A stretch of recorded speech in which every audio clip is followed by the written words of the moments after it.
Oke, ini adalah pertemuan ke-6. Kita akan bahas tentang risiko-risiko manajemen strategi.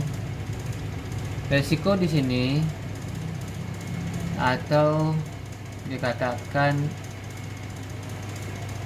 hal-hal yang akan dihadapi oleh manajer strategi. Jadi sebelumnya manajer harus memahami seluk-beluk atau bisa minimalisasi dampak yang negatif atas tanggung jawab operasional. Jadi dapat dikatakan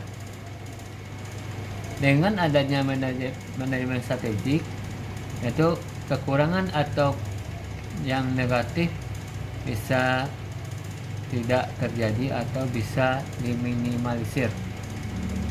Di hal di sini dikatakan dengan adanya kontrol tadi atau adanya konsep tadi atau ada perumusan tadi yang diatur oleh manajemen strategi, maka hal-hal yang buruk tadi bisa dikontrol atau diminimalisasi. Yang selanjutnya, manajer strategi harus mampu membatasi janji-janjinya yang dapat diwujudkan. Jadi di sini membatasi janji-janji kinerja. Jadi manajer strategi ini tidak boleh memberikan alasan yang muluk-muluk atau impian muluk sehingga sulit untuk diwujudkan. Jadi seharusnya yang dikatakan membatasi ini adalah kalau seandainya harapan yang diimpikan tidak tercapai, maka itu harus tidak boleh terlalu tinggi harapannya, tidak boleh terlalu menjas. Kita siap untuk melakukan tersebut tanpa ada membackup atau bisa mengontrol dari kemampuan manajemen. Yang selanjutnya adalah manajer strategi harus mengantisipasi dan menanggapi kecewaan para bawahan dan yang berbasis atas harapan-harapan yang tidak menjadi kenyataan. Oke, di sini pasti mempunyai hal-hal yang tidak diingini oleh bawahan. Misalnya suatu kendala yang terjadi di bawahan, maka bawahan pun mengalami kekecewaan. Jadi seharusnya manajer strategi ini harus dan mampu untuk memilah atau mengatur harapan-harapan yang tidak tercapai itu bisa teratasi. Sampai di sini ada yang ditanyakan?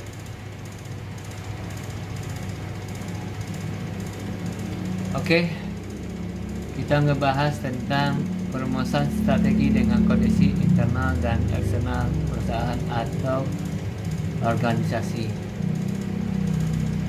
Kita bisa memahami profitabilitas atau keuntungan yang diharapkan.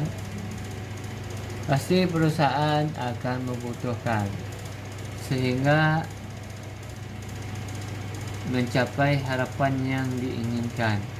Jadi setiap perusahaan profitabilitas atau keuntungan ini menjadi suatu penyemangat atau dorongan untuk mencapai tujuan. Sedangkan produktivitas yaitu perusahaan yang meningkatkan hubungan masukan keluaran biasanya meningkatkan produktivitas. Oke, kita contohkan di dalam hal produksi. Misalnya masukkan yang bagus akan menghasilkan, bisa meningkatkan produktivitas. Jadi dalam artian ini, saya contohkan ya, kalau kita menargetkan produksi 100.000 item barang, maka ketika dari awal proses produksi itu bisa diantisipasi hal-hal yang tidak efektif dan tidak efisien, atau bisa dikatakan membuang-buang waktu, uang maupun distribusi. Nah, di sini adalah produktivitas. Selanjutnya, posisi bersaing. Posisi bersaing di sini adalah perusahaan lebih besar biasa menetapkan sasaran menyangkut posisi bersaingnya, seringkali dengan menggunakan penjualan total atau bagian pasar sebagai ukuran posisi bersaing. Jadi di posisi bersaing ini, perusahaan ini udah mencaplok atau mengcover atau merepresentasikan berapa persen kita bisa menguasai market ini atau warga ini atau masyarakat ini untuk menggunakan produknya. Nah, itu intinya. Jadi dengan adanya perubahan pada di posisi bersaing ini, maka strategi bisa tercapai dengan baik. Selanjutnya, pengembangan karyawan. Di sini pengembangan karyawan bisa dikatakan adalah mengikuti training, seminar, atau skill yang diadakan oleh perusahaan.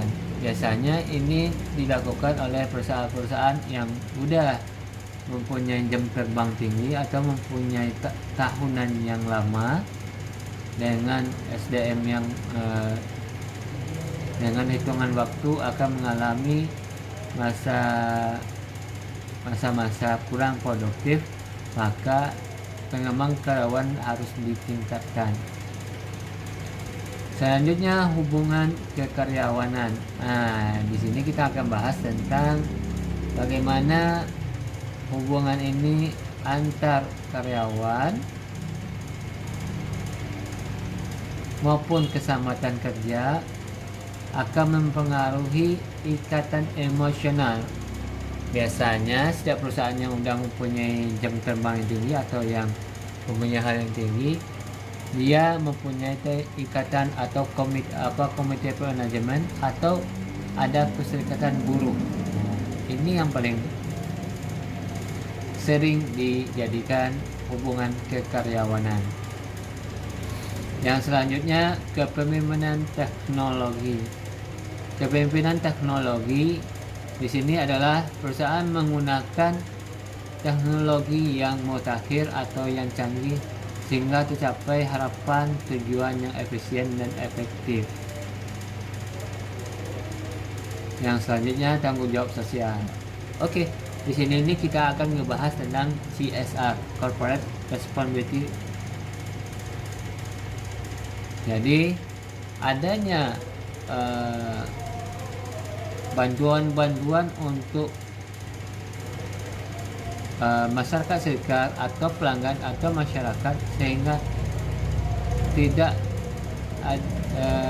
terjadinya kesalahpahaman atau tumpang tindih dalam jadi keberhasilan perusahaan. Oke, sampai di sini pertemuan kita yang ke-6 ini. Terima kasih. Wabillahi taufiq wa hidayah. Assalamualaikum warahmatullahi wabarakatuh.